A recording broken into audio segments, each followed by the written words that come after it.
Dr. Anupam Biswas is a consultant endocrinologist at Fortis Hospital, Noida.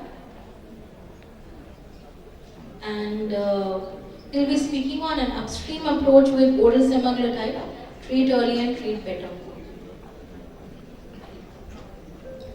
So good evening everyone. The topic is going to be about an upstream approach in the management of diabetes. As we all know, India is home to one of the largest population of diabetes across the world, and we are only second to China, and it is estimated by the way it's booming, we are going to become the diabetes capital of the world by the year 2045. Worse so, the diabetes, which has been latest ICMR India data which has been released last year, showed that most of our diabetic patients do not achieve a good glycemic control. So only 36% of our diabetic patients are achieving a good glycemic control of an HbA1c less than 7%. So a vast majority of our diabetic patients are still prone for micro and macrovascular complications of diabetes. Now coming to the burning topic of diabesity, which is a dual epidemic of both diabetes and obesity. We all know that in some cases we would have seen, even in your practice you would have seen, that cardiovascular diseases or other metabolic diseases precedes the onset of diabetes. So just recall the common soil hypothesis, which states that most of these metabolic disorders, they spring from a common soil, and this is the common soil of obesity and insulin resistance, which lead to most of the metabolic disorders. So there is also an increased all-cause mortality in patients who are obese, and patients who are diabetes and they are obese, there are increased risks for mortality.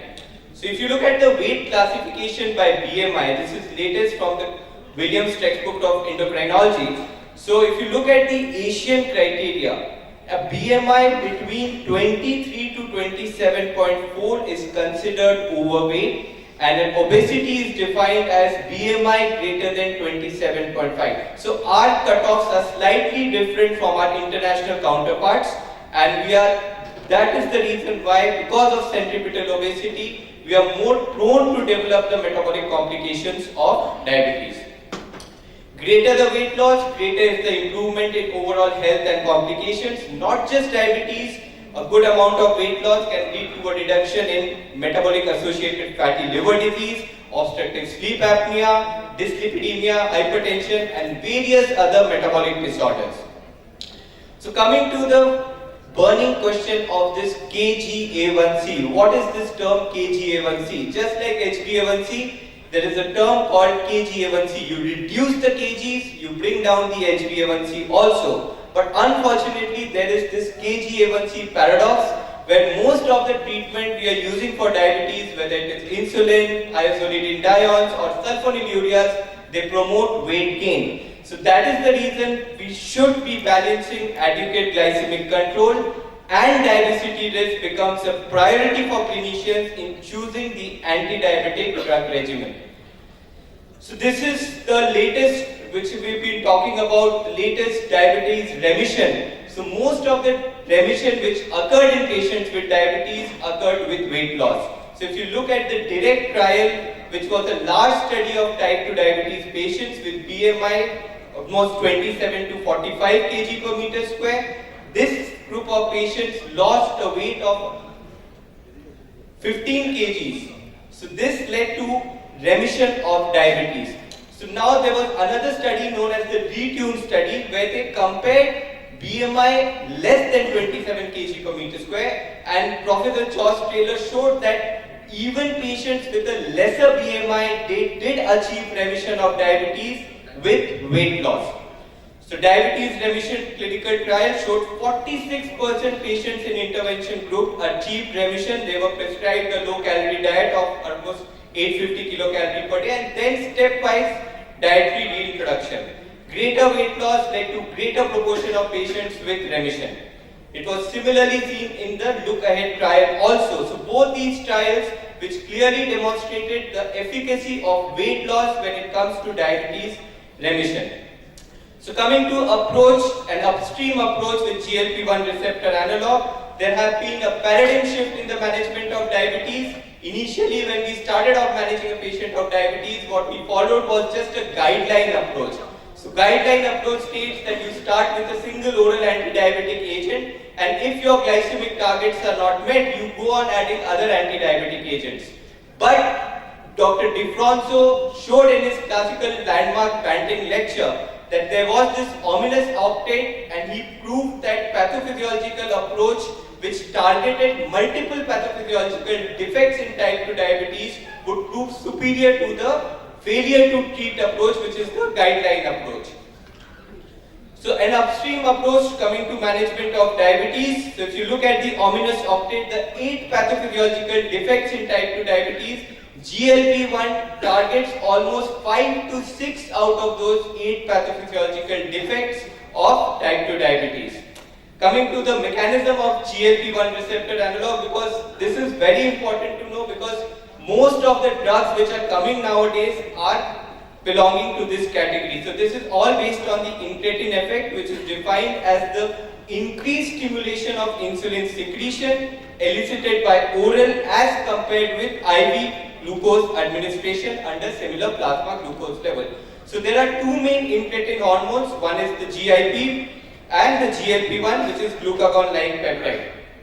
So as you can see here in this diagram, limited insulin is released in response to GLP-1 receptor stimulation in the absence of glucose. But here comes glucose, and you can see the insulinotropic action of GLP-1 are glucose dependent. There is closure of potassium ATP channel, opening of the voltage gated calcium channel, and exocytosis of insulin. So the central action of GLP-1 receptor analogs which lead to weight loss, it stimulates the POMC cart pathway which reduces hunger pangs, and it inhibits the neuropeptide Y and agouti related peptide which leads to increase in satiety. So coming to oral semaglutide, this wonderful class of drugs has been underutilized only because parenteral therapy was available and there was no oral therapy available. With the advent of oral semaglutide, I think a lot of us have started using GLP-1 receptor analog in our regular practice. So it should be taken on an empty stomach with minimum water and at least 30 minutes gap given before the patient consumes anything. So semaglutide in a tablet offers the most efficacious oral treatment option for people with type 2 diabetes, and it was facilitated with the help of absorption enhancer SNAC. So it has a proven safety of oral semaglutide across the pioneer trial, and patient has a large patient data. Recently one of our colleagues have also showed the safety of oral semaglutide when it comes to CV changes. So oral semaglutide achieved clinically significant HbA1c reduction across the pioneer trials of almost 1.5%. 7 out of 10% achieved an HbA1c of less than 7% with oral semaglutide, and it led to a meaningful weight reduction of up to 5 kgs. What was more important, that consistent weight loss regardless of background medication was seen in the entire pioneer trial, where they were compared, and pioneer trial compared semaglutide, oral semaglutide with most of its active comparators like empagliflozin, sitagliptin, or for that matter even insulin and exenatide. So now coming to some of the latest data with oral semaglutide. So Oasis on one trial where they tried oral semaglutide 50 mg, which was taken once per day in patients with overweight without diabetes.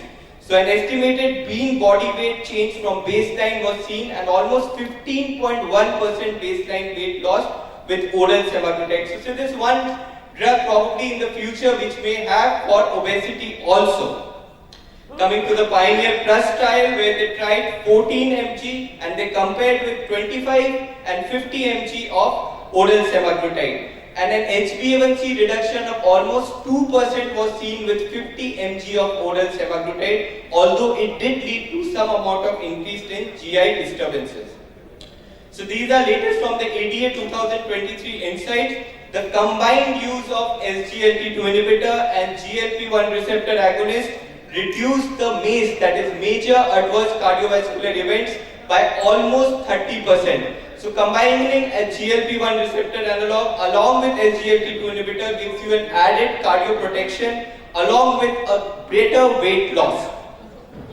So this is semaglutide and cardiovascular outcomes in obesity without diabetes. So this has been latest published in the NEJM in the last 1 week.